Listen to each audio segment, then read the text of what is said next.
Welcome, everyone, to another edition of the DMT Quest podcast. I'm your host, John Chavez, founder of the DMT Quest movement.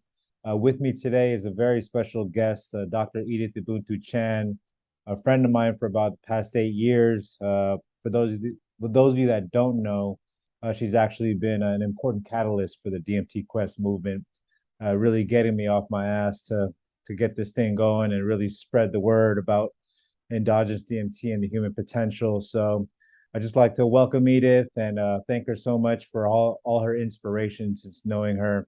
And yeah, let's just get right into it. What's up, Edith? How you doing?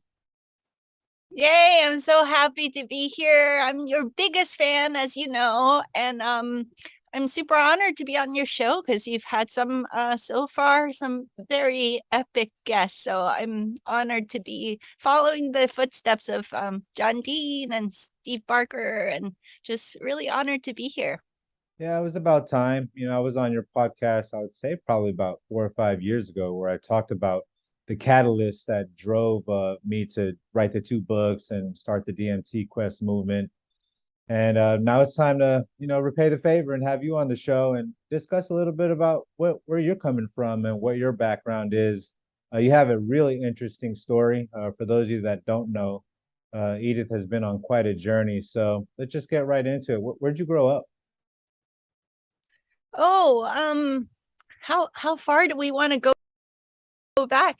Growing up in Hong Kong, and they would get really good medical care, but nothing was helping. And finally, somebody said, hey, you guys should try this back alleyway Qigong healer guy. And he seems to, we don't know what he does, but he waves his hands around and people seem to get better with mysterious conditions. So I was 4 years old growing up in Hong Kong in a time before they had like real scientific research on qigong and acupuncture and all these holistic different modalities. There was no research. There was no like PubMed database that you can look up the like efficacy of different things. So it was just word of mouth. And my parents were like, we've tried everything else. Let's just go ahead and try this guy. If it doesn't work, I guess lesson learned. And so I followed them to see this Qigong healer. And I was wearing one of those like velour warm up suits in the 80s. Remember those like matching tops and bottoms? It was purple. My mom loved to dress me in those. I like totally had such a vivid memory of this. We went to this guy and he had big belly. And I was like, ha ha ha, you have a big belly. And the Qigong master, he was like, this is Qi. And I was like, oh, wow. This is called your Dantian, which, by the way, is the name of my clinical practice now in Chinese medicine. And in one session, this guy waves his hands and emits this energy, and my dad's back pain was gone. And my sister's ankle that was swollen came right down. So I'm 4 years old, and I start to tell people, like, you guys, you went from doctor to doctor to doctor, and here's one guy in one session for like pennies on the dollar, basically. Like, I remember, I don't know how much he charged, but I remember it was really cheap, right? I was like, this doesn't make sense. Why are you guys doing all these expensive therapies that don't work when this one guy waves his hand for one session and everything is better?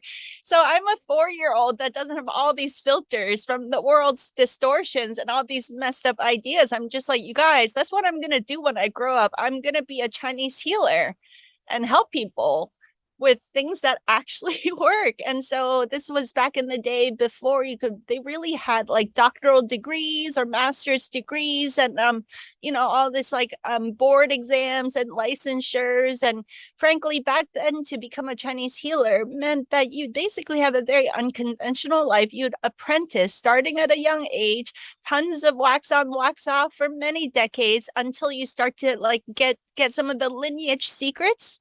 Usually you're born into a family, or if you're an orphan, you're given away to, say, a Qigong master or something to apprentice with them.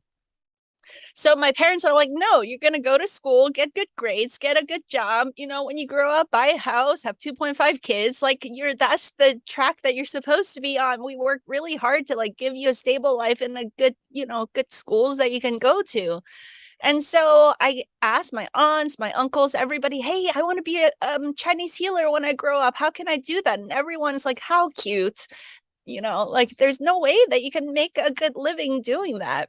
And so adults are always trying to do the best with the kids. And my parents were absolutely doing their very best with what they knew. And they were like, absolutely not.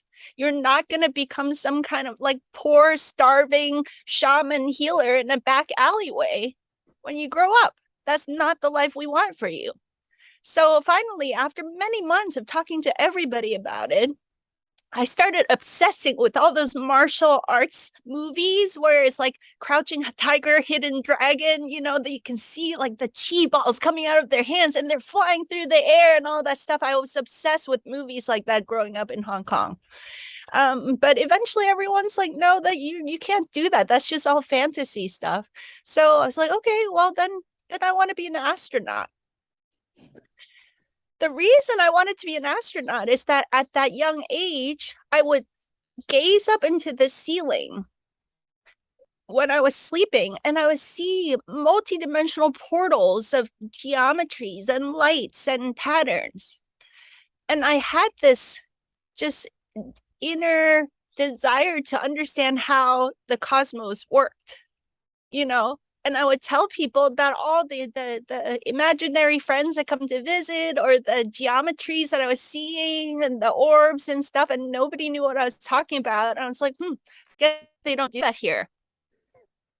So I just stopped talking about it, and eventually I shut it down, not very consciously. I just stopped seeing those things, completely just stopped seeing these multidimensional realities. And I was like, I'll be an astronaut when I grow up then. And so everyone's like, good. Well, you need to be really good at math and science and engineering. And so I just was really good at math and science and engineering. And fast forward, I find myself going to college at university at Harvard studying applied math, and it just came really easily to me. I mean, I hardly even went to school. I just did lots of sports during college and volunteer work and barely showed up in class, and I ended up graduating with high honors. And like it just came easily to me to be good at math and science and engineering. And at that point I had forgotten about the Qigong healer thing. I'd forgotten about the astronaut thing. I just saw that I was really good at math and science and engineering, and there was tons of job opportunities because it was the beginning of the dot-com boom. And I would put my resume out, and I'd have like 100 recruiters try to call you for some kind of a tech job. And there was, in those days, it was really easy to become a paper millionaire if you got a tech job. And I got one tech job after another, working in software, getting paid pretty well. My second job after university was working for this startup. That was the job that moved me here to San Francisco Bay Area. And I was employee of the year at that company. So even though I was very young and junior, I was willing to be innovative and creative and kind of go above and beyond my job duties to help all the other departments out. I've always had the gift, and you have this gift too, John, of synthesizing tons of information, distilling it, and then translating it in a way that everybody can understand easily. That's just like a gift that, I don't know, it came innately for me. And so I had a job that was to look at all the technical requirements, talk to all the business people, and weave it together to help the technology department build specs that answers the questions of the business development department, and translate with the business development department's like what's technically doable, what's technically not doable. So as a bridge of the left and right brain and the business people and the technology people, so because of that, I was always kind of helping out all the departments, and that was much appreciated. So I think that the people in the software company, they saw a gift, a talent, and they invited me to this big senior high up board meeting.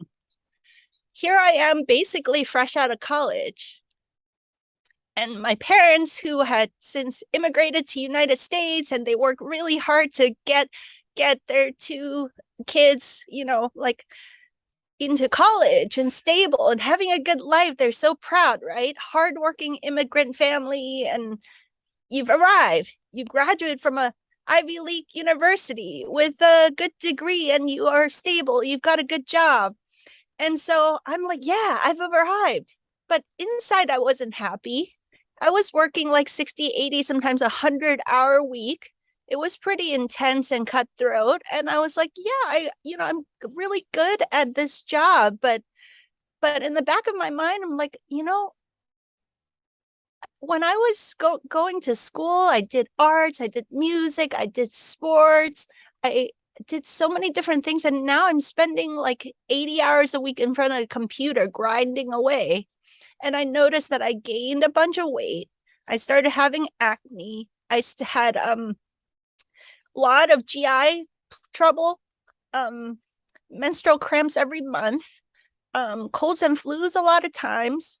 All these things. I would go see a doctor, Western doctor. They'd be like, oh, just take a Tylenol, take an Advil. And like, it's just fine. There's nothing wrong. It's just stress. I started having this nagging voice. I was like, is this what adulthood is like?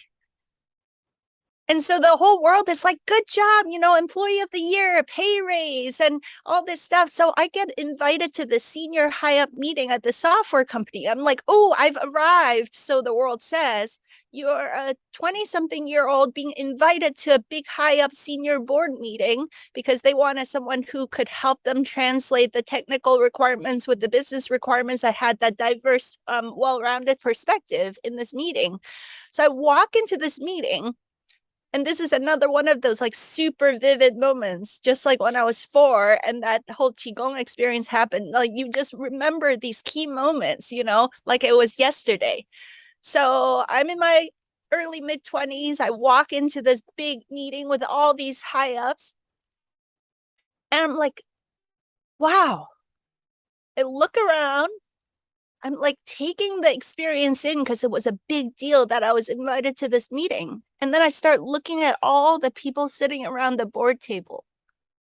And I was like, none of them are healthy. None of them look happy. They're nice enough people. They're intelligent, smart. Some of them have made a lot of money in tech already. This is their second or third big project, and they have a lot of experience. They're very revered and respected in the industry. But I'm like, I don't want to be like any of them when I grow up. It was like the record player came to screeching halt in that moment. I was like, oh, wow. In 30 years, I will be one of these people. I don't even want that. What am I doing here?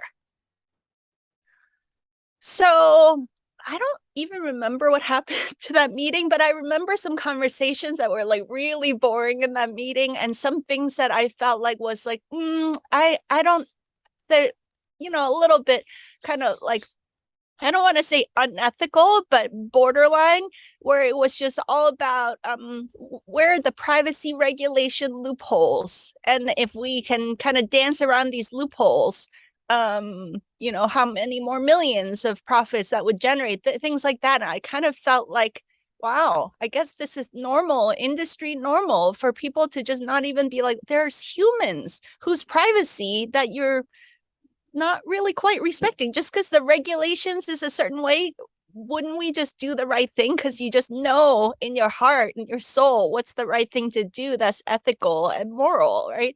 Like I started asking all these questions. It was like, it's something just doesn't feel right here. And so that in that meeting, as all these thoughts were brewing, suddenly the memory came back of being 4 years old at the Qigong healer's place, And this voice, I was like, is this what you want to be when you grow up? Is this what you want to be when you grow up? I had like the side by side. My girl is here. And say hi. Hi, Hey, John baby. Chavez. Hey, baby. So I had this side by side vision of growing up to be a Chinese Qigong healer or growing up to work in tech. And it was so clear. It was so clear. I didn't know how I would change my career, but that afternoon, I went back to my desk. I didn't get any work done. I just started researching Chinese medicine, Qigong, acupuncture, holistic healing, all of these things. And I discovered that there were master's degrees and later doctoral degrees, and that there's funding now starting to be for holistic medicine and qigong and acupuncture and herbal medicine, and all of that was just starting at that time. I was like, this could be a viable career where even my family might not be totally opposed to it, because there's like master's degrees and doctoral degrees and PhDs that are possible in this line of work now. And so I basically cold turkey quit that job, applied to Chinese medicine school. And as they say, the rest is history. Like, going to Chinese medicine school was such a beautiful, magical experience. And as soon as I enrolled in Chinese medicine school, a friend of a friend introduced me to this Qigong healer who's since retired now, but at that time he was this amazing healer that didn't speak English and needed an apprentice that would help out at his very, very busy clinic, and basically translate from Mandarin to Cantonese and Mandarin to English. And I spoke all three. So I got to just follow this guy around and see him day after day after day, miracles happening, incurable conditions, dozens and dozens of these cases every single day of people that were told there's absolutely nothing you can do about it. In like 1 or 2 sessions, he would resolve their issue with them. So there is going to Chinese medicine school, and then there's the real apprentice path of watching this medicine in action. And so once you see some of these supposedly impossible possibilities, you can never unsee them. Right. So yeah, and then many magical things happen throughout Chinese medicine school, in my Qigong practice. And as you know, later going to Darkroom retreat, it was just like one thing after another that accelerated. And it's just like I that's what turned me into the weirdo that I am today. The beautiful weirdo for sure. You've spoken a little bit about your awakening experience with Qigong. How do you think that comes about? Do you think it just you spend prolonged time in a state of just, I guess, cultivating bliss that it can kind of induce that sort of mystical experience? Mind Mm. talking a little bit about your Qigong experience? Yeah, I'll happily share that story, and then to kind of unpack why it happened is the answer is I don't know. The life is mysterious indeed. I have no idea why I was blessed with this beautiful experience at that perfect time, at that perfect moment, in that perfect way for me. Because I know your audience, many people have research about NDEs and different mystical experiences, and they all have like a similar property to them, but they're all uniquely different, right? Mhm. So it just is some kind of like custom divine medicine that we're gifted at the right moment on our journey. So for me, I think I was like 2/3 of the way through Chinese medicine school.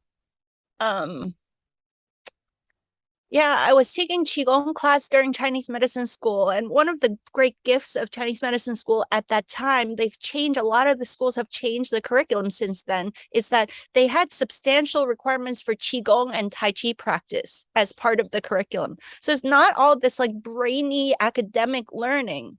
First of all, the application of acupuncture needles and then Qigong healing and manual therapy keeps you very grounded and practical and sensitive and attuned to energies, right? So you couldn't just pass all the exams, like to really be able to have efficacious medicine, you really have to hone your energy awareness skills, right? So Qigong and Tai Chi was part of the required curriculum.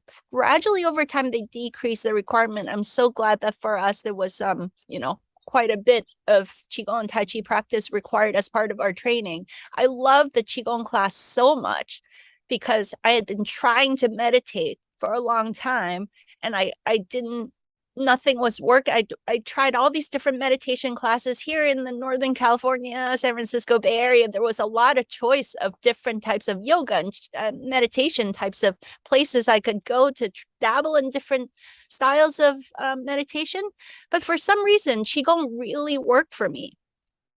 So Qigong is defined as being in a meditative state, focusing on using your breath and using your, in Chinese, it's called yi nian, your intention to bring awareness to the flow of energy and possibly direct the flow of energy in a very specific and intentional way. So there is like a very specific thing you do with your body posture, either movement or stillness, but a shape that you put your body in, an awareness of the breath, an awareness of using your intention to guide the energy flow in a very intentional way. Any practice that have those elements is considered Qigong. So yeah, life could be Qigong. Like you could do Qigong life all the time if you're bringing this kind of intentional awareness to the energy flow of everything that you do in life, then that's Qigong. But specifically, we would sit in meditation or stand in meditation, or sometimes there would be some movements, and we had very specific practices of different ways of guiding our chi flow in the practice. It was beautiful. Like every time I did Qigong practice, it was a win. I'd always feel more centered, more peaceful, more grounded, more harmonious. My energy flow felt more coherent. I never had a single bad Qigong practice. And some people say that it may be because genetically, in this particular lifetime, I was born into a Chinese genetics and body. Some people I've heard say that might be like the more direct path. Like if you were born with Indian genetics, that the yogic path may be a faster path to awakening, because they all work, right? These different practices, they all work, but what's going to be a more direct path for you? It could be that there was no accident. I was born into a Chinese body and the Qigong practice like awakened dormant DNA activation codes or something. And I just woke up really fast with it. So in this particular Qigong practice, I had taken all of the required Qigong courses in school, and I loved this so much that I took additional Qigong classes with that same teacher in our school outside of school to get into more advanced levels of practice. And with this particular day, just like any other day, I look forward to going to Qigong class, and I sit in meditation, and I follow the guided practice. And one moment I'm just like breathing and following the visualization and the guided practice. And the next moment, it was like I exploded. And I experienced myself as the size of the entire cosmos. There was no time. There was no space. It was just welcome home. Returning to our natural state as trillions and trillions and trillions of pieces of love and light the size of the entire cosmos. And it took a while for me later on to even like find the words to articulate these kinds of experiences. It's so hard to describe it, right? But I think many of your audience have already had experiences like this, so you can just feel the feeling behind what I'm trying to describe here. It was like the most intense contentment, because all the questions I ever had were answered. There was no questions. There was just complete contentment and bliss and peace. And it was this recognition that this is our natural state. I just kept feeling like, wow, welcome home. This is who we all are on the deepest level. This is who we really are. And I have no idea how long I was in this state for, because there was no sense of time, But eventually, from a far, far away distance, there was this voice. I was like, oh, that's my teacher. Wait a minute. There's a body down there. Edith Chan has a body. And she's apparently a Chinese medicine student taking a Qigong class in some room in San Francisco. And there was like this distant memory of that. I was like, oh, I should go back there. I think I should go back there. So it was the strangest experience of taking this infinitely expansive, trillions and trillions of pieces of love and light and densifying it down into this pretense of a physical body. It was so absurd and so strange to do that it was almost painful to densify all of this, the size of the cosmos into a limited physical form. And so when it finally arrived back to this body, it was like, this is so ridiculous. And then projectile tears started just gushing and gushing and gushing down the face. It was like, wow, this clashing of emotions that happened. That was so much appreciation and gratitude, so thankful that I went home. I remembered who not just I am, but who all of us are on the deepest level, who we really are. That this whole thing of love and light is not some cheesy new agey thing. It's actually what we really are. And then clashing with that is this very sad, grief-stricken recognition that how we do things here, how I had done my life, all my life, was backwards and upside down. This whole place is a lie. How we do things here is completely out of harmony with who we really are, incoherent, backwards, upside down, like all these. It was hard to even articulate that recognition that came clashing in that moment. But the result of it is that from that day on, I became a seeker.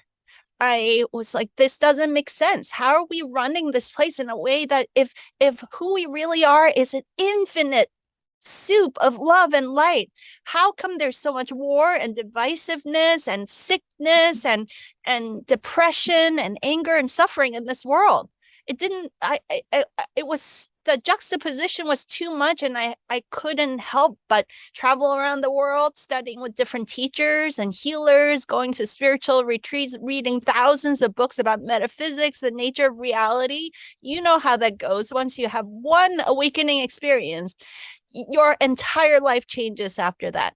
You can't reconcile the discrepancy between how most people live in this 3D world with what you know to be the higher truth, So I'm really grateful. It turned into subsequent couple of decades of traveling around the world, doing deep meditation, reading thousands of books, meeting amazing people like you and some of the people that I recently invited to my Luminous Education Conference. And gradually it took many years to synthesize and integrate these types of experiences. And there would be a number of other awakening experiences that actually each time it integrates deeper and deeper and deeper until you live your life in a different way. And that you actually, in the early days, I would go back to meditation to escape the harshness, the density of this world.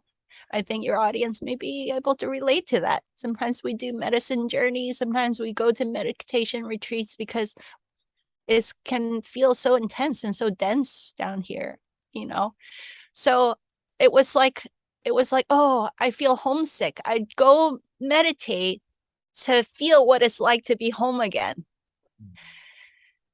And at a certain point, you start to realize, well, I'm still here.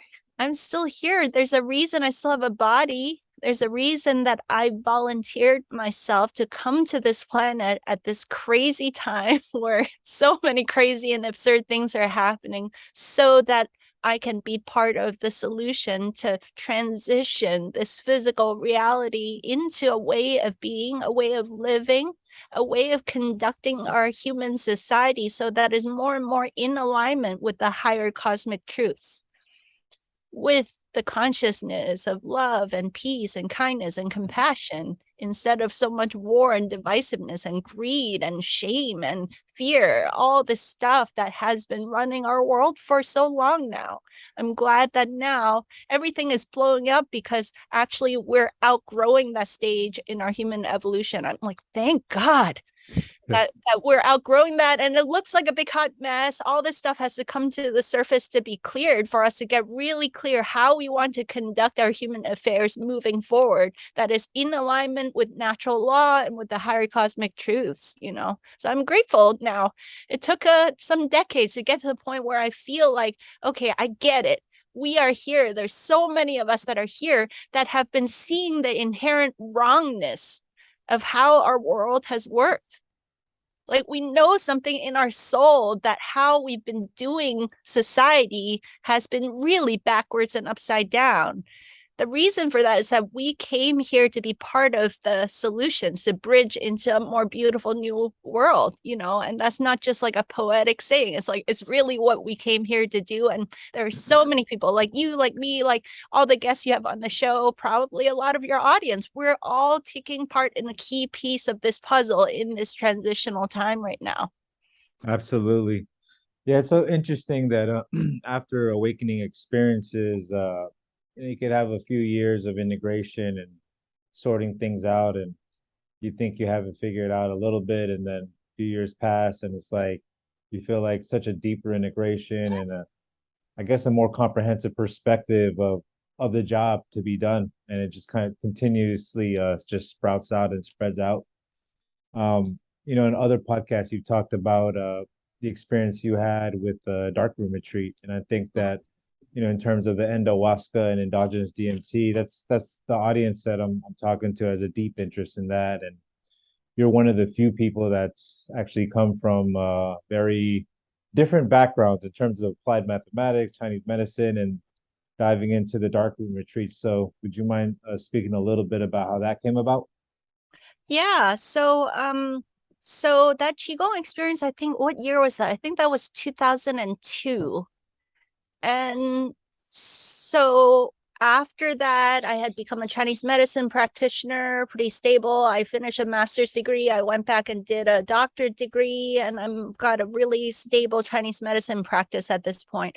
And then in 2000, I thought the world would end in 2012. And back in 2010, 2011, in preparation for the Mayan calendar and the world going ending, I started looking at a lot of things like sun gazing and breatharianism. I started being really interested in who Wim Hof was, and all these people that seem invincible despite the world circumstance going wonky. I was really drawn to that, and so I just started doing more breathwork practice, sun gazing, exploring different ways of being resilient regardless of what happens with the world. I didn't know that I would have a grace period of another decade of stabilizing in that until 2020, and now 2022 things really go crazy. So I feel grateful that we had a period of grace with that. But I went through a period of intense training for myself, in addition to like learning how to build emergency shelter and doing wilderness first aid training, all this kind of stuff. So 2012 happened and the world didn't end. I was like, wow, wonderful. What else can I now? It's just like a gift and a blessing of exploring new human possibilities, so I heard about the Darkroom retreat in Thailand at Mantak Chia's retreat location, but I was for some reason not super drawn to Mantak Chia's style of practice. And then I heard that Jasmuheen, who has this beautiful, soft, gentle, more feminine approach to breathing and meditation. I just was drawn to her energy. She was renting his building to host her version of Darkroom Retreat, and I felt really drawn to that. And back in those days, they were so popular that she would have like a 2 or 3 year wait list. I put myself on the wait list, and for whatever reason, I got off the wait list very quickly. There was a cancellation, and boom, I went to Thailand and did this Darkroom Retreat.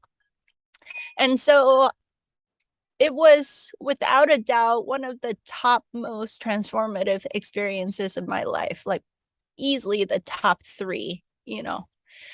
The retreat was set up so that it's 11 days. There's different links out there, but her particular one that year was 11 days where you spend 9 days and 9 nights in complete darkness. Mantachia's retreat location had this special building that was designed for darkness meditation. And it's quite a thing because it's got 30 something rooms. Each room has its own like bed and bathroom and all of that, but the windows are covered so that no light can come in, but has really excellent ventilation. Every pillar, every corner was padded so that when you're navigating the building in the dark, if you bumped into a corner, a pillar, or anything, you won't hurt yourself. And before you hit a wall, when you turn left or right, there would be balloons that are dangling right at head level. So you bonk into the balloons and you would have some warning and you wouldn't just walk right into a wall, for example, right? And so the idea is that, as your audience probably already knows, in the state of complete darkness, that enhances your endogenous DMT production so that you can have that ayahuasca experience that it's been well known in all the traditions. The ancient Qigong masters did it, yogis did it, Egyptian alchemists had a darkroom retreat kind of initiation, and the Kogi Mamos, who I'd become really interested in, because there had been some documentaries made about this group of indigenous people in Colombia who have their seers and teachers and you know, the wisdom keepers of their culture were people that were raised in darkness. They would be chosen, and then these children would be raised basically in a dark room with just minimal interaction with the light on the outside so that their physical eyes don't go blind, but their dominant reality is this ayahuasca experience. And they're raised until at least age 9, sometimes 13, 18, even longer in that dark room retreat experience, so that when they come out, they have incredible visionary abilities to see into past, present, future, to know things way ahead of time. And in fact, that's why when the Spaniards came to Colombia, they saw hundreds of years into the future how things could unfold, and they moved their entire civilization way up into the mountains to stay away from what they call the younger brother. The younger brother's so immature and violent, we don't know how to live in harmony with nature, we don't know how to live in peace with one another, so they're like, it's not safe, we got to retreat way up into the mountains. They moved the entire civilization out, and they've come out a couple of times to make these documentaries to kind of warn us, to teach us how to live in harmony with nature, because that we're so honestly dumbed down with how we do things on this planet. So I'm in Darkroom, and they were one of the great gifts also when I was in the Darkroom meditation. They came to visit several times and taught me incredible things that to this day I'm still unpacking. And that was in 2013, you know, those 9 days and 9 nights meditating in complete darkness changed my life forever. There's not a day that doesn't go by that I don't meditate on something that I learned in Darkroom and how I can actually integrate and express that in how I do life in the physical world. You know, it was a very profound experience. And then there's just simple things that I discovered right from the get-go, going to the complete darkness, that it was 9 days and 9 nights. The first day is 11 days, so the first day and the last day is transition time. And then those 9 days and 9 nights in complete darkness, right from the get-go, immediately, the darkness made me realize that my body was hungry for this food. It tasted like food in my cells to be in complete darkness. It's the best analogy I could make is kind of like, imagine if you've been living in a polluted city, breathing, like smog and polluted air, and somebody took you to a really pristine redwood forest or rainforest where the chi, the prana, the oxygen was fresh and clean, and there was every breath felt like nutritious food for your system. We have those experiences, right? I think many people have had that experience. Imagine that kind of experience, but with darkness. When I was in the darkness, I realized my cells was hungry for the food of this darkness. It was like, yum, yum, yum, yum, yum, yum, yum, yum, yum, yum, yum, yum, yum. It was so delicious and so nutritious.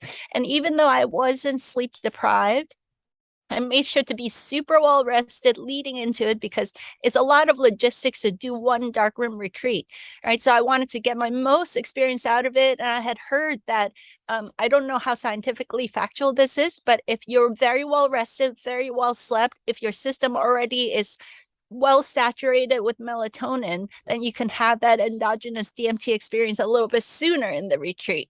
So I made sure to be super well slept, really optimal in my physiology going into it. And still, my body was like, oh, I need to sleep like crazy right now. So for the first 3 days, you have a loose sense of time, because Jasmine would ring a bell 3 times a day to offer an optional guided meditation, right? It's totally optional. You can navigate into the building to the center meditation hall and follow her for a guided practice, or you can just stay in your room and do your own thing. You're free to have the experience that you want. 3 times a day she'd ring the bell, and I had a loose sense of time that I was like, wow, I think I'm sleeping like 16 or 18 hours a day. Wow. Like, my body was so hungry for deep, deep, deep rejuvenation, deep, deep, deep rest. And then by the third day, my body was like, oh, bing, I'm well rested now. And then for the next almost 7 days, right? Like a whole week, you hardly sleep at all. And you're having these visionary experiences, vision, vision, vision. And every time you meditate, your audience would know that when we meditate, we often have these insightful experiences or this intuitive knowing. And sometimes like a small vision would come. But imagine that everything is a 3D omnivision psychedelic experience. Everything you meditate on is shown to you like this, not just for a few hours or a day, but for 7 days straight, contiguously, vision after vision after vision after vision after vision. That's going to change your life. So for those, after the third day, it was like little cat naps, because my body just felt really well rested and didn't need more sleep. And it's so interesting, because as you're having all these visionary experiences, the whole time my physiology still felt like it was in a deeply restful state. So the medicine journeys that many people talk about when they do, say, ayahuasca, is a strong purging, and you're kind of fatigued by it. It's a lot of work, a lot of intensity. This was a lot of insights came through, but the whole time it was very delicious and luxurious and nurturing and rejuvenating.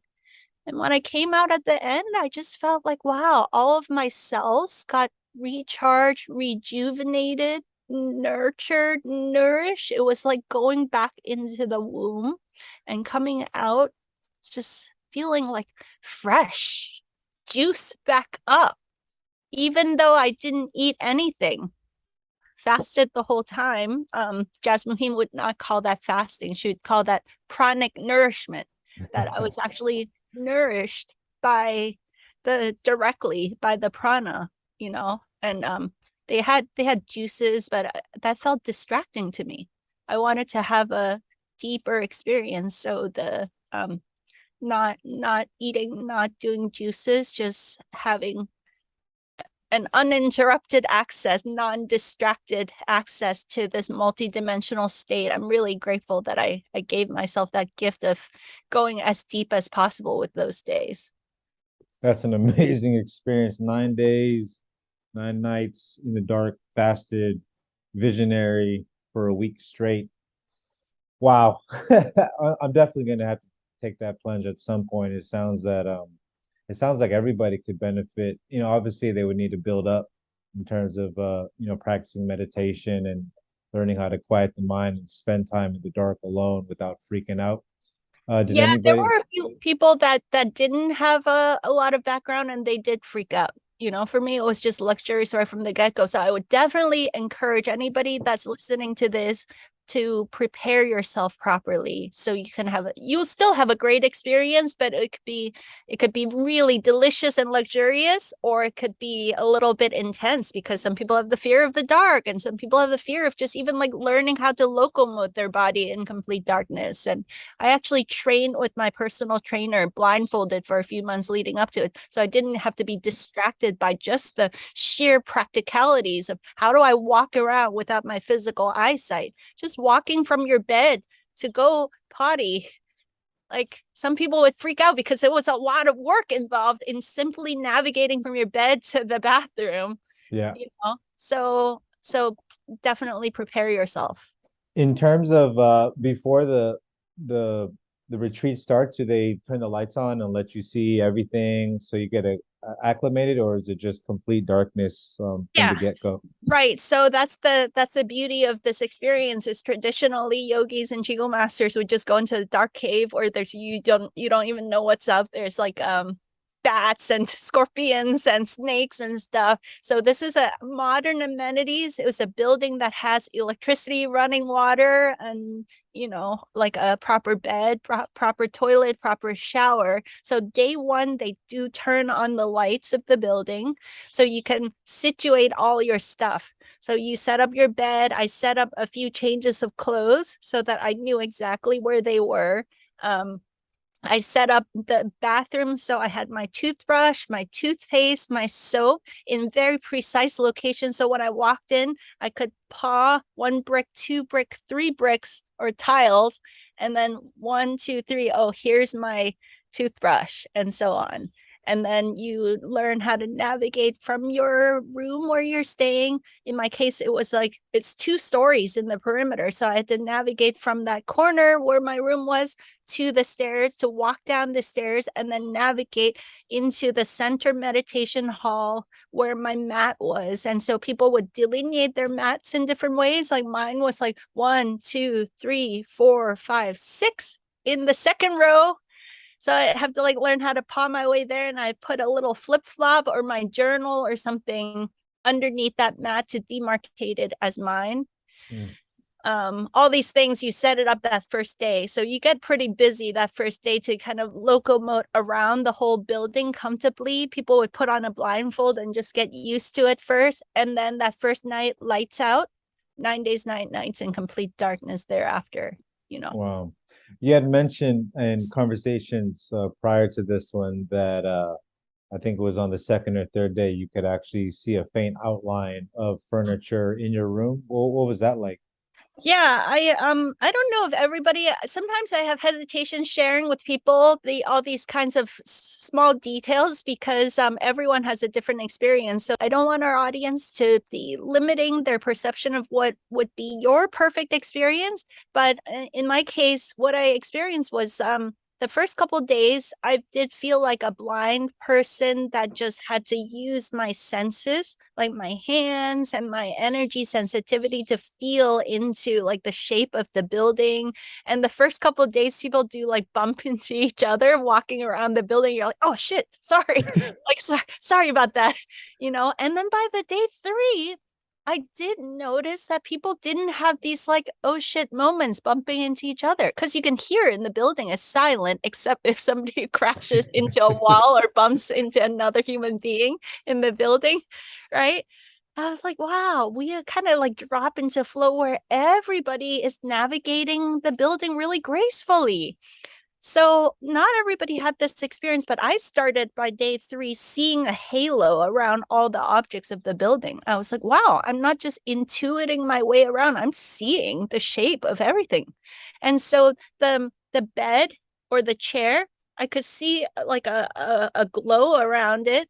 So a few times I would just, oh, there's the bed, sit down. Oh, there's the chair, sit down. I would fall my butt, I would fall on the ground like, oh, it was like a few inches radiating out from the object. So I learned very quickly that if I see the halo, still reach out my hand and feel the physical object before I sit my butt down. There's just like fun stuff like this that you explore, and I came to realize that maybe blind people also see like that. Mm, You see, I'm sure the experience is a little bit different from everybody, but yeah, this idea that blind people actually do see energy emanations from objects, that it's not like they're totally blind. yeah. That's amazing. Yeah, I can think of a bunch of interesting studies going forward regarding darkroom experiences and perception. But switching gears a little bit, but staying on the psychedelic tip, when did you decide to take the plunge and give birth to Kabreem, your son? Oh yeah. This is just storytelling hour, I think. There are a lot of Well, good stories. This life is full of great stories. I'm having a lot of fun in this lifetime. very Um, good. part of Darkroom is that you have also a bunch of conscious recalls of past lives too. There's so many things. Like we could talk for hours just about all the interesting things that happened during Darkroom. But the upshot is when I came out of Darkroom, I discovered that I was extremely sensitive to subtle energies. I for quite some time I started was seeing psychedelic multidimensional things with every leaf, every flower, which is like really cool when you're looking at leaves and flowers. But then when you come back to the city, you start to see like all kinds of distortions with people, and that can be a lot. And I was sensing and feeling people's emotions and thought bubbles, and it was just energetically very noisy to be in the city. So I came back from the darkroom retreat, went back to work, I have a clinical practice in San Francisco, and I'm seeing patients that I'm like, wow, this is really helpful. I'm so much more efficacious in my clinical work because I zero in on what is going on and what is the best solution that's going to help this person. So clinically, great. Like I'm much more effective in my day job, but at night, the neighbors and all their emotions and all their thoughts, I didn't know how to turn that off yet. So I told Dave, my husband, I was like, I can't handle living in the city. I need to move to the countryside. So I dragged him to Sebastopol, California. We moved over an hour outside the city, and we still would commute back to the city for work. But at night, at least I'm like, ah, like I can just let loose, and I'm surrounded. This is an acre of land with fruit trees, and it's a tiny little cottage with an acre of land and garden and fruit trees, and there was no Wi-Fi 5G interference. There was just one Wi-Fi hub, which in the city, when you turn off your Wi-Fi hub, you still have the other 30 in your building. But in Sebastopol, I had just ours, and we turned it off, and there was no artificial frequencies.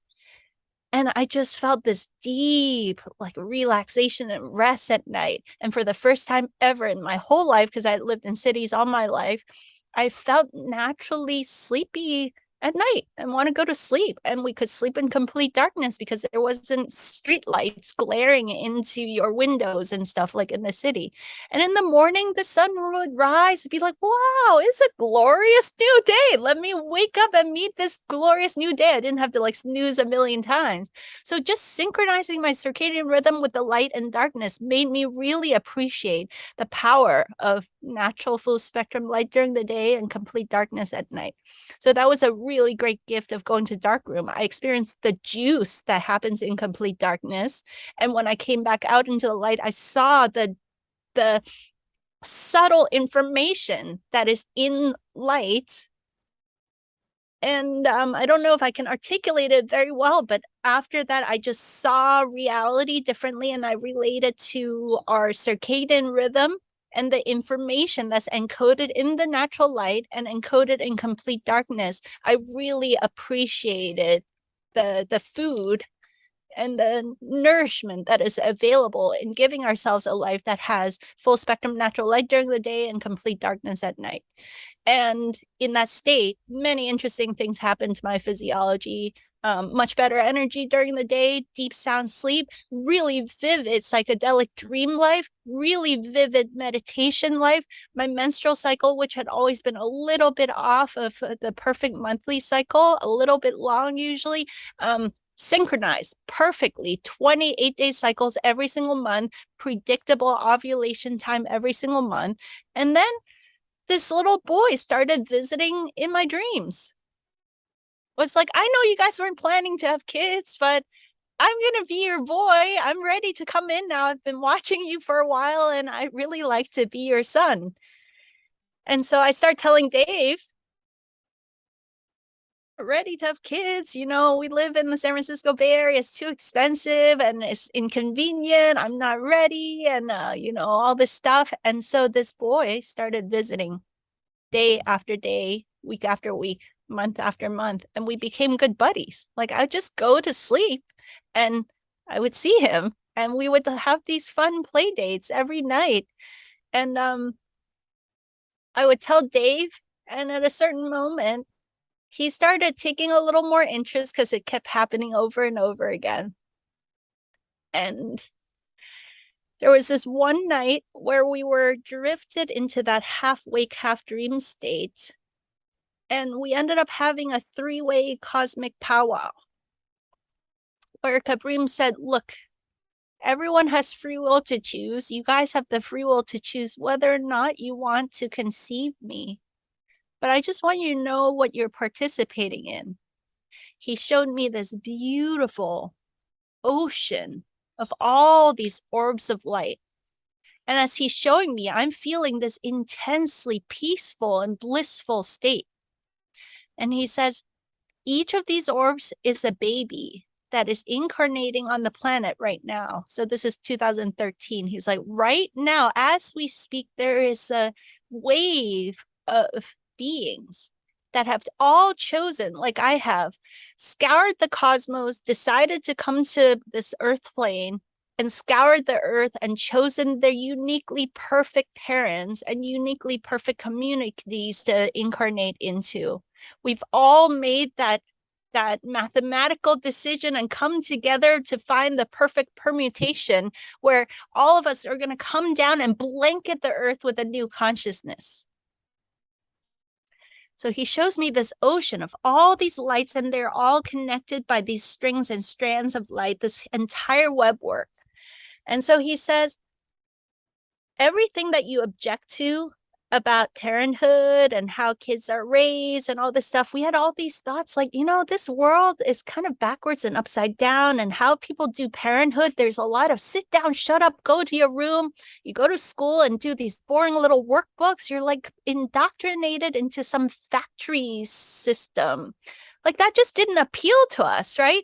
There's a big part of us that when we hang out with our friends, it's like, hey, what would you like to do? You want to go eat dinner? Which restaurant do you want to go to? It's always like respectful and honoring and collaborative. But for some reason, the only model of how children are treated is that you always talk down to children. Sit down, shut up, go to your room.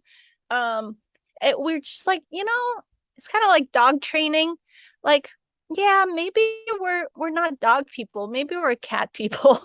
like and with children we're like, maybe we're just not cut out to be parents. Like we just don't want to be the person that goes sit down, shut up, go to your room and sit down and you have to do this boring little workbook. Like that was the paradigm we were familiar with, and we're like, we're not cut out for that. So in this vision, Kabrim, my boy, starts explaining. He says, everything that you object to about parenthood is true. You are right. But the new paradigm that I'm going to come in to show through our family is totally different. And I can't actually explain to you in this vision. I have to have a physical body. I have to be in your family and in the communities together with you to actually show you how this new paradigm is going to look. All of us are going to come down to the planet, bring this new consciousness, this new energy, and show the world a new way of doing human, a new way of being families and communities together. We need bodies to do that. So just so you know, that's what you're choosing. And he says, you do have free will to choose not to conceive me, but what you're choosing is, and then he went and he disappeared. This whole beautiful scene. It was pitch black. It was like, we just have to go back to the drawing board because there's dependencies. All of us are choosing families and incarnations where we can grow up together in communities together, collaborate and co-create new systems and structures and all the solutions. We need to incarnate in a well coordinated way. And so this is not just about our nuclear family, it's about all of these souls choosing to come to earth in these ways that is so much more elegant and complex than I could even show to you, because there's which families, planetary alignments, the timing of everything, the geographical locations, all these things. There's so much elegance and planning involved in souls coming to the planet right now. So if this doesn't work out, go back to the drawing board. We'll have to figure out new permutations. So no pressure or anything. Yeah, so it was after that it was like, wow, when that vision was happening, I also experienced, this is going to sound really weird to people that haven't had experiences like this, but I think your audience can handle the weirdness. I had this energetic pulsing that happened in my womb. It was like my reproductive system was getting an energy upgrade and healing that happened. And then after that, Dave was like, all right, I'll consider it. He went to yoga class and did Shavasana at the end of yoga class, and our boy visited him during Shavasana in a little dreamscape. And Dave was like, yeah, this kid's pretty cute. I'll consider it. And so there was a certain moment in which we felt was the right moment. You know, it was a few months later, because the energy of the baby was so strong at that moment that people were like, everybody that came to visit us in the house, they're like, is there a baby here? I can feel that there's a baby here. And it's like, no, there's no baby, but the Wow. energy was very strong. So Dave was like very cautious. He like wouldn't even touch me with a 10-foot pole, because if you looked at me, conception could have happened. It was a very strong baby energy. And then at a certain moment, we felt we could feel that was the moment. And he was conceived consciously, and it was just a one-time thing. And I knew that right after the conception, I felt this experience that is kind of hard to describe in my womb space, this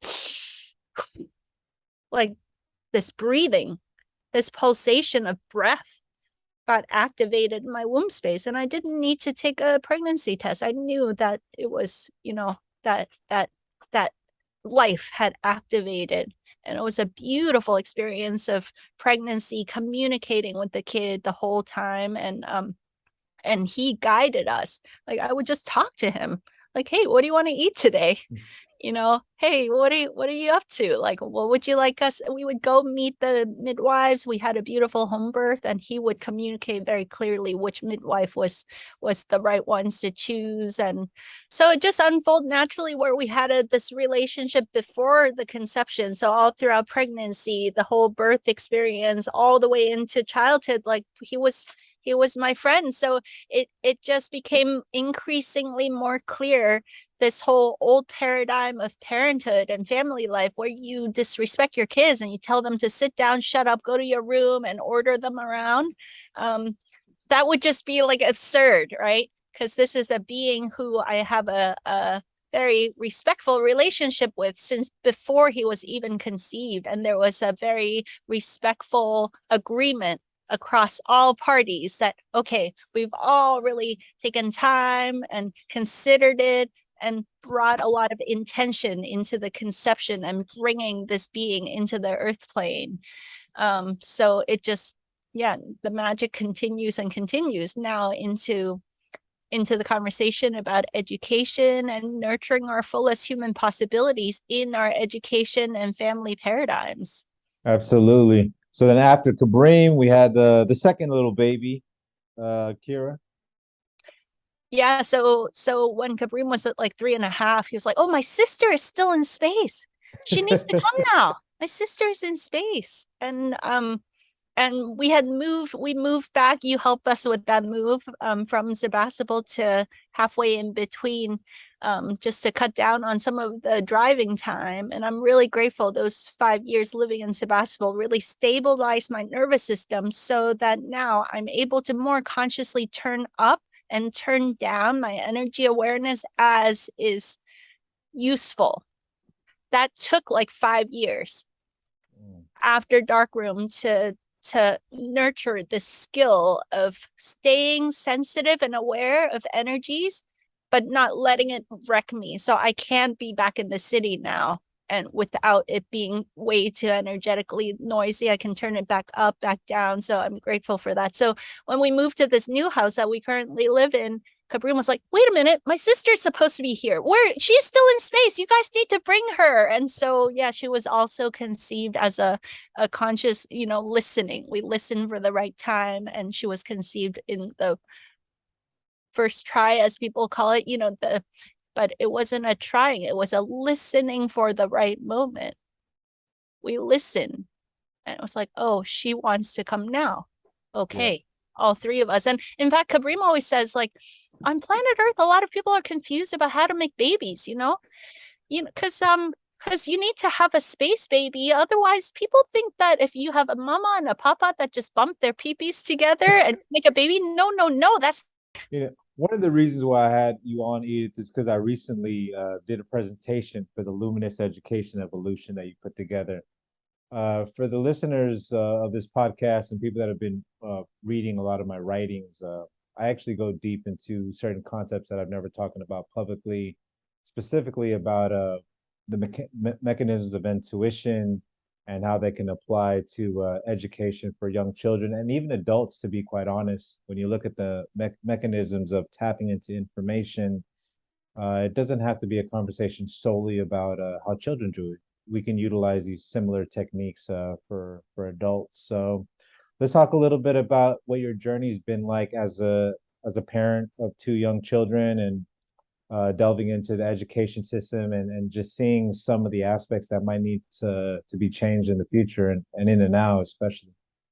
Yeah, I mean, this could be a whole long conversation, but since we're in storytelling hour, how I woke up to the need for a new education paradigm is that I think your audience probably resonates with the fact that nobody likes the one size fit all factory model schooling where you like show up at school and you follow some ridiculous common core curriculum that some dead person came up with a long time ago for making obedient factory workers.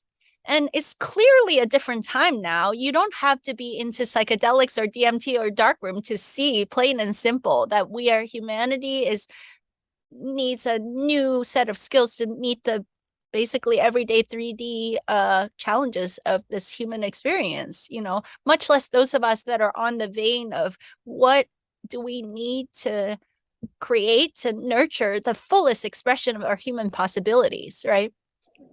So when it was time to put Kabrim into preschool, we found the best nurturing indoor, outdoor, nature-based place where they did arts and crafts and they did, gardening and all. It was beautiful. They were organic. They could do gluten-free and paleo and vegan and all this stuff. And by the time he was almost 4, when he had the language to describe it, he started saying repeatedly, I get that they have snack time and you eat snacks when they say snack time. I want to eat snacks when my body says hungry, not when the teacher says snack time. And I want to pee pee and poo poo when my body says pee pee and poo poo, not when they say it's potty break time. And so, as a holistic practitioner, I've had at this point, whatever, 15, 20 years of clinical experience. And one of the biggest thing I noticed in activating the best healing results is helping people return to their intuitive inner knowingness of what is right for their body, their physiology, and ultimately their life path. And I started putting 2 and 2 together, watching this totally holistic preschool, just little by little, taking our little children's inner knowing and intuitive awareness and body awareness away. Like, no, you got to follow the agenda of even if you're not hungry, have snacks right now, because later we're not going to have snack time. It might seem like a small thing, but when he started explaining to me, it was a huge thing. So he started resisting going to preschool, and I would just go with him to transitions more smoothly. So I would like stay with him and observe some of the activities, and he would be building blocks and stuff, doing cool stuff. And then they'd be like, ding, let's sing a song and transition into the music room, or ding, let's sing a song and transition over here to story time. Which they were all wholesome, great activities, but he's like, no, I am building Taj Mahal. I'm not done building Taj Mahal. Why do I have to stop it based on your agendas? Like, it's fine that you're doing story time, but this is my life. This is my project. I'm not done with this. And he would have this quizzical look on his face, like, why do you guys think it's okay to just disrupt my building project to go do story time? That does not make sense. And so he started kicking and screaming and resisting to go to school. And with his almost 4-year-old words, like consistently explaining that living a life based on other people's agenda was absolutely not okay. That was a violence to his soul, basically. In a 3.5, 4-year-old way, he would look me in the eye and like telepathically communicate that. And he didn't have the words to say it, but he would say things like, I want to pee pee and poo poo, when my body says, do you understand? Yeah.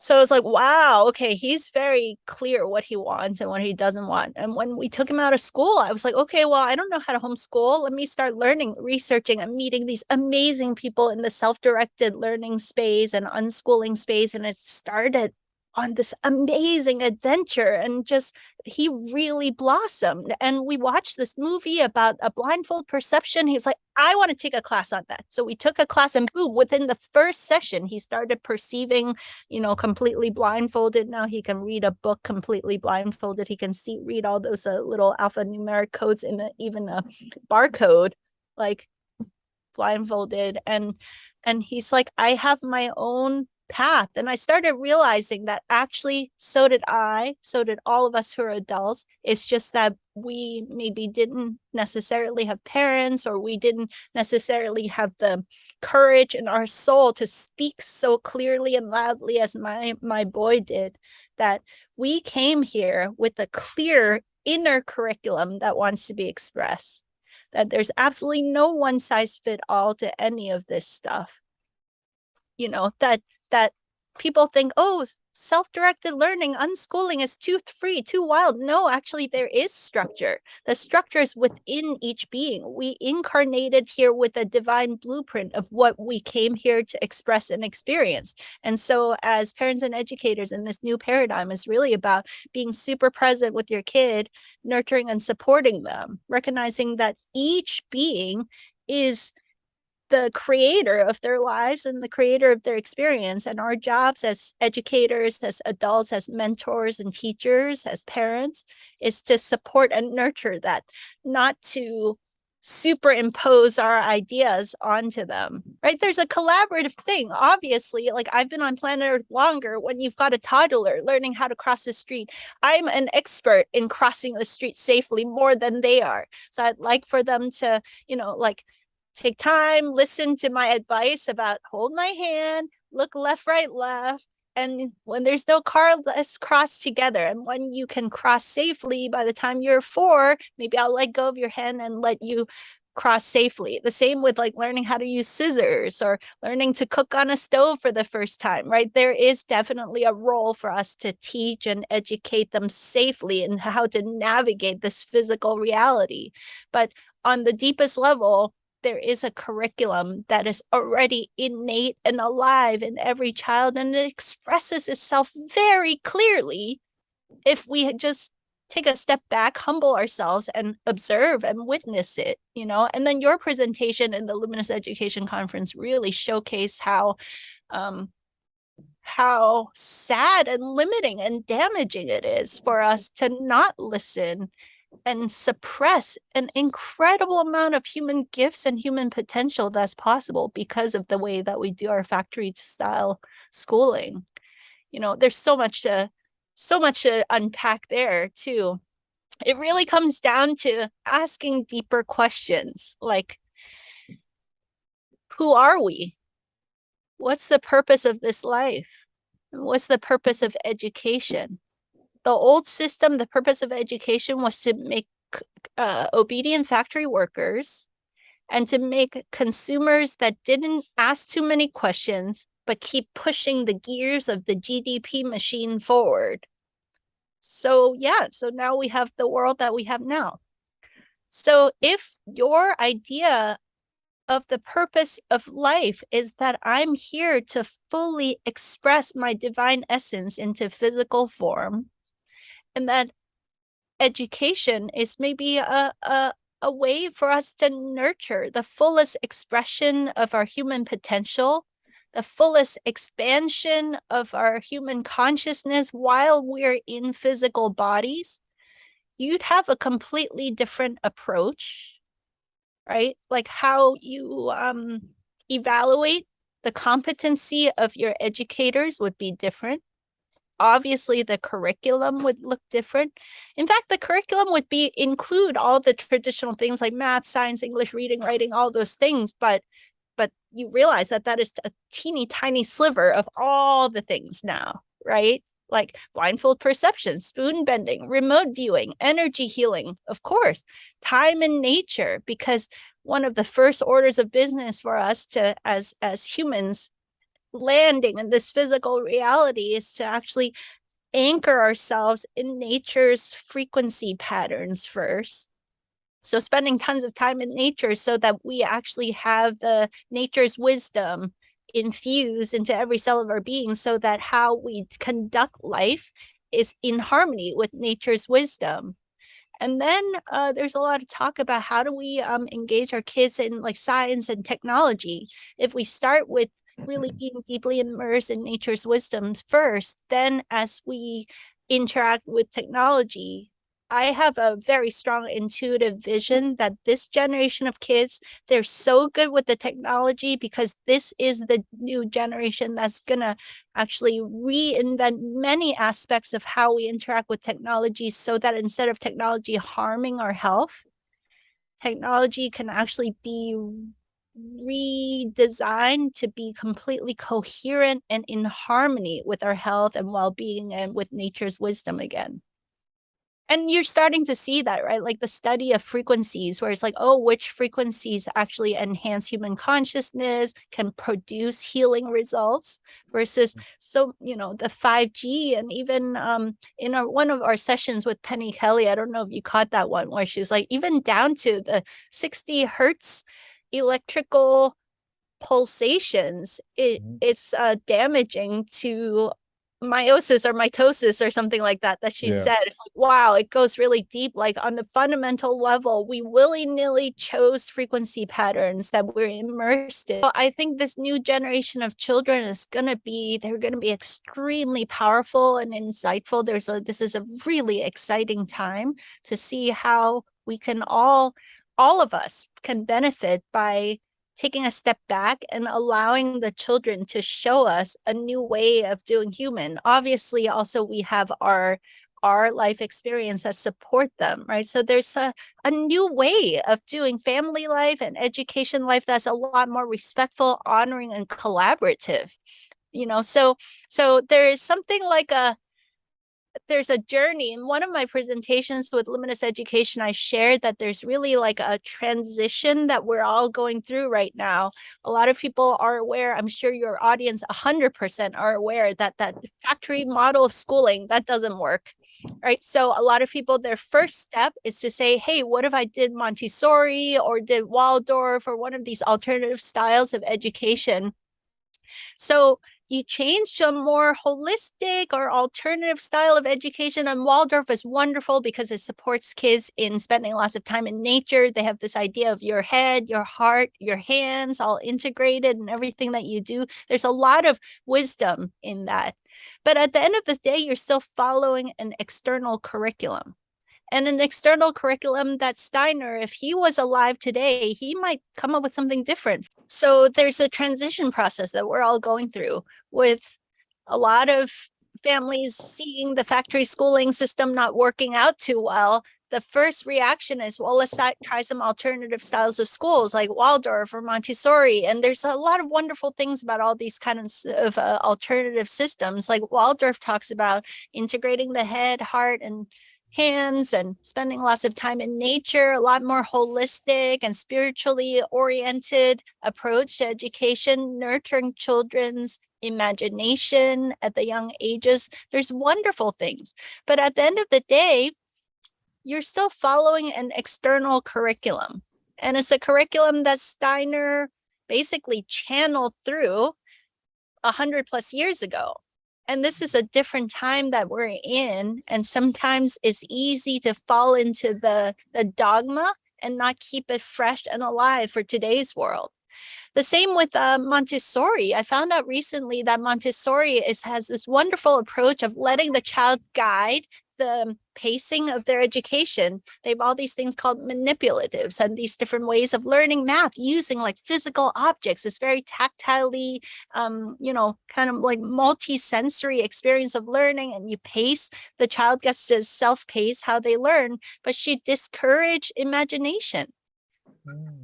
She encouraged only being in the real physical reality. And I found out later that that might have been because that she first came out with her education system as a way of rehabilitating shell-shocked children during wartime. Wow.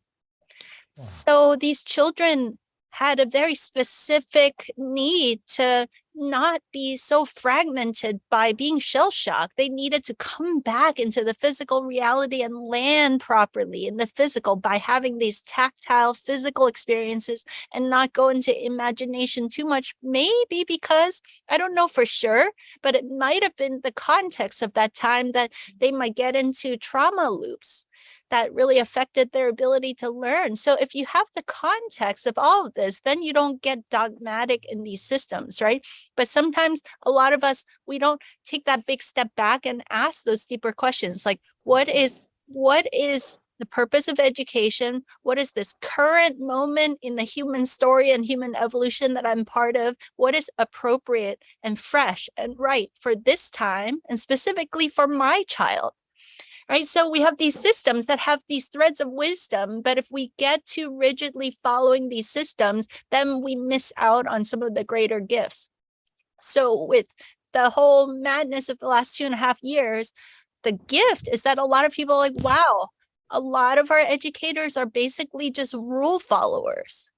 They have good hearts, they have good intentions, but they're not taking that step back and asking critical questions and thinking critically about the situation. So a lot of the protocols in the schools, even the Waldorf schools, were like, oh, you got to do all of these protocols and indoctrinate children into being very afraid of their own bodies, afraid to smile, afraid to show their face, afraid to hug their friends, afraid to breathe within 6 feet of grandma. A lot of families are like, that's not okay. I don't know how to homeschool, but it caused so many people to start asking new questions now. So families take their kids out of school and say, okay, I don't know what I'm doing, but let me just download a curriculum and try to follow it from home.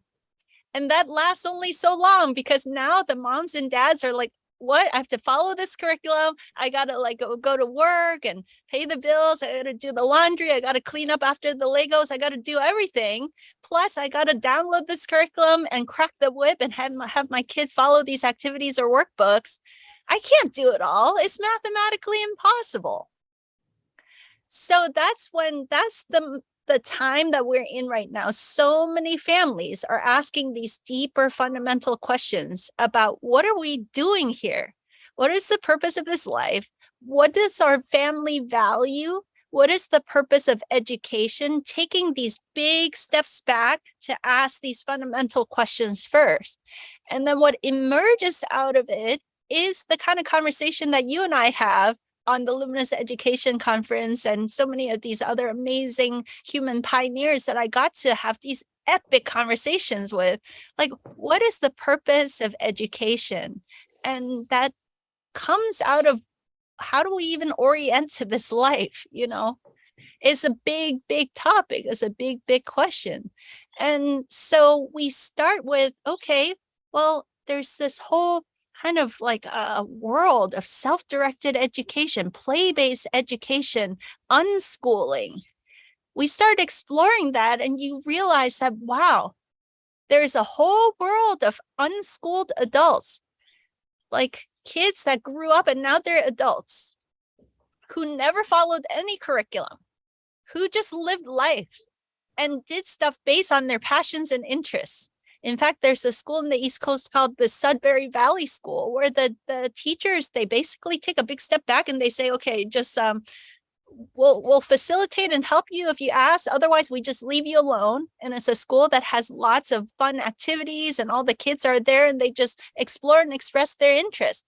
And Dr. Peter Gray, his son went to that school and he's an academic researcher, a psychologist and anthropologist, and he's all nerding out on the statistics, surveying these unschoolers, that they all come out literate and numerate and have great careers and very deeply satisfied with their lives. And the ones that want to go to college have absolutely no trouble applying and getting into college, even though they never did an academic workbook in their life leading up to that. So that really shows you how, I'm sorry to say, what a giant waste of energy our old school system was, that you could have the same results with these kids just having fun, playing, exploring their interests. Now, if we took it to the next level, what if we didn't limit our kids, but actually in very thoughtful and intentional ways, nurtured them and gave them some extra facilitation at just the right moments? So that's what I'm calling going beyond unschooling into something new that is emerging through all of us. For example, your presentation is really shining light on the fact that, yeah, let's start by not squashing our kids' imagination, not beating them up when they're like daydreaming, because we recognize there's a tremendous value in daydreaming, tremendous value in accessing this multidimensional awareness. So what if we not only don't kill the kids' creativity, kill the kids' daydreaming capacity, but actually at the right doses, not putting too much pressure, nurtured and supported that? What a beautiful world we could create. And one wonderful example is the presentation of Gabriel Miguel about the Anastasia and Ringing Cedars series of books. There's a woman in the Siberian taiga named Anastasia, and this guy named Vladimir Magritte that's basically went in there and studied with her and wrote these very epic 10 books that has a tremendous following of millions of readers that are looking at this new civilization that is birthing through us right now. And in that model of education, they actually had built a school, and there was pictures of this school that this guy in Siberia built, this school where children are completely free to come and go, but they're encouraged to participate in all aspects of the school's operation. So the kids design, architected, and build with their own hands the school building. And the pictures of the school building, it looks like a sacred temple.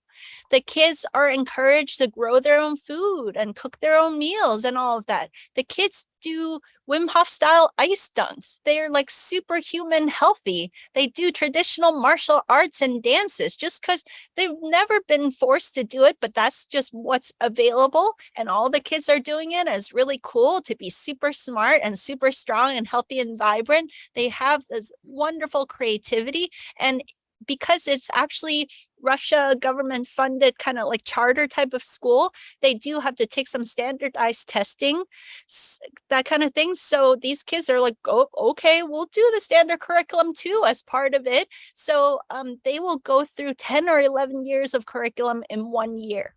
All the kids get together and they say, hey, let's just do all of the entire science curriculum in 1 year together. They help each other out and boom, go through all of it.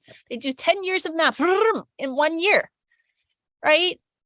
Like, what is possible if we take off the limits and just first don't damage our kids by suppressing their potential, but then at the right moments, nurture and support it, even, just a little bit here and there, what could be possible. So that's really the exciting new conversation. And so it goes way beyond homeschooling, unschooling, self-directed learning. I think this new paradigm of education that's coming out is about, first of all, each and every being recognizing that you are the authority of your own life, that you have a divine blueprint within you, that you already have an innate curriculum of what wants to be expressed in this life. And then each person is really clear and solid within themselves that I'm the boss of my life. You're the boss of your life. Everyone come together in a collaborative, honoring, and respectful way. And then you can come together and build the highest win-win possibilities in a very respectful and collaborative way, right? So I think when you're a self-directed individual, it gets old real quick to just sit in a dungeon and do your own thing all the time. Especially kids, they want to play and collaborate with other people. We want to be immersed in the community and building community, learning from a diverse array of examples, different mentors, different apprenticeships. So I think the new paradigm of education is a lot like going from factory farming into permaculture or biodynamics, is that you work in harmony with nature and you support and nurture and allow it to blossom even more fully by giving it just the right, not too much intervention, just the right nurturing elements at the right moments, and then allowing nature to take its course and allow the beauty, the wonder of it all to surprise you. So I think there will be a time and place for the schools of the future that is a lot more honoring and respectful. The curriculums of the future will include math, reading, writing, science, all of that. Yes, but it'll also include dream time and meditation and remote viewing and energy healing and consciousness and mind mastery, all the levels, right? So I think we're expanding into a really exciting new set of possibilities of what education is all about and ultimately what it means to be human, how we do this thing called being human, how do we interact in society, how can we have a much more beautiful and peaceful world as a side effect of changing our education paradigms. Absolutely. I mean, one of the things that I was thinking about in terms of coming up with the presentation for Luminous Education Evolution was one of the reasons why I'm so passionate about tapping into the mechanisms of the human potential is because it allows us to understand children better. We're striving so much in terms of biohacking, microdosing, intermittent fasting. There's so many things in vogue now in terms of how to optimize one's neurology. And then when you look at the fundamentals of just children at their natural state, it's like they're already there. So for us to develop education for the future, we have to have glimpses of what these children, what kind of spectrum they're already on. And I feel as though with the DMT research and the human potential research, it'll allow for the development of more holistic, futuristic education systems for the children, helping to optimize their natural state. Yeah, it's a super exciting time. I'm so thrilled to be part of this conversation because it really comes full circle. It's like we started this conversation about the mystical experiences that we have, but ultimately, why are we still here? So many of your audience, I'm sure, have had amazing, life-changing mystical experiences, but that's just the beginning of the journey. Now, how do you take that awareness, this deep inner knowingness that we could create such a more beautiful world? Well, how are you going to take action on that inner knowingness? For me, the big piece is how are we going to change how we educate this new generation of children? And the good news is that you can see, I'm sure your audience too, like you're interacting with some of the young ones. You're like, they're a little bit different. They bring a different vibe, a different consciousness onto the planet. So it would just be kind of laughable. Some of these children, I think our generation, we toughed it out and we could sit down, shut up and do the workbook and jump through all the BS hoops of the old education system. This new generation of children, they are like allergic to that kind of BS. They're like, no, I can't do it. And it's super sad because I hear many stories of some of the educators that are in our conference working with families that actually don't get it. They're like, well, I went through the school system. Like, why can't my kid tolerate it? Why do they misbehave so much? Well, these children, a lot of them are coming through with kind of a different physiology too. They are multidimensionally aware. They're intaking a ton more information. And so they get diagnosed with things like ADHD or different kinds of neurodiversity. And it's like, at the end of the day, maybe everybody is neurodiverse. It's just a big spectrum of possibilities. And there's a trend of a lot of these children that are able to see, sense, feel, and know energetic realities, multidimensional flows of information. And it's too much for them to sit in a school where they're basically like, they're seeing what the teacher's saying, but they're also hearing and sensing the teacher's thoughts. And then they're hearing and sensing all of their classmates' thoughts and the energy patterns of the entire lineage of families that each classmate comes from. And it's this bombardment of thousands and thousands of inputs at the same time. And they're like, why can't you pay attention to 2 + 2 = 4 on the blackboard? It's like, they're hearing loud flows of information. And so this idea of having them sit down, shut up, and do a workbook, listen to what's going on in the blackboard, it doesn't work for a lot of these children that are so multidimensionally aware. So on that alone, I think it would be necessary for us to completely reinvent the education system, just because they have different neurology and different physiology and different needs and different ways that actually can nurture their health and well-being and the fullest blossoming of their gifts. They clearly come with these gifts, but if you put them in the wrong environment, it can feel like a curse, right? Because they're so aware and so sensitive. Yeah, absolutely. One of our speakers is really talking about Masajati. He's really talking about, he's like, these children, they are tuning into so many levels. And he really helped me to see, for example, that really young children have this pure source connection. And so you and I are of a generation where we saw through a lot of BS, right? But these new children, not only are they watching what you say, is it congruent with what you do, but is it congruent with the consciousness behind what you do? And then Masajati said they're seeing all of that, plus they're comparing it to the Universal Source Handbook, because they just came through pure source into this physical reality. And they're seeing if all these levels that they're seeing is congruent with the pure source reality and how things could be and should be if we lived in congruence to that. The children are seeing all of this stuff, so that you can't BS this new generation of children, right? That means that we really have to be honest in our integrity and authentic with them.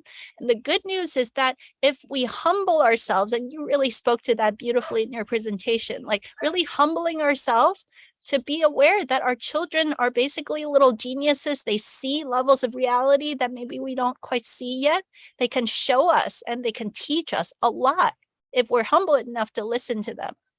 So Masujati's session, he talks about the fact that if you were honest with your kids, for example, like just if you're stressed out about something, don't pretend to smile and then be seething with anger behind it. Be honest with your kid, like, hey, honey, I'm sorry. I feel really stressed and upset about something right now. And in an age appropriate way, you don't dump all your crap onto the kid, right? That way, then you can say, I'm stressed because of this, or because we're losing our house, or because I lost my job and I want to get a new job that allows us to have a comfortable life, whatever it is.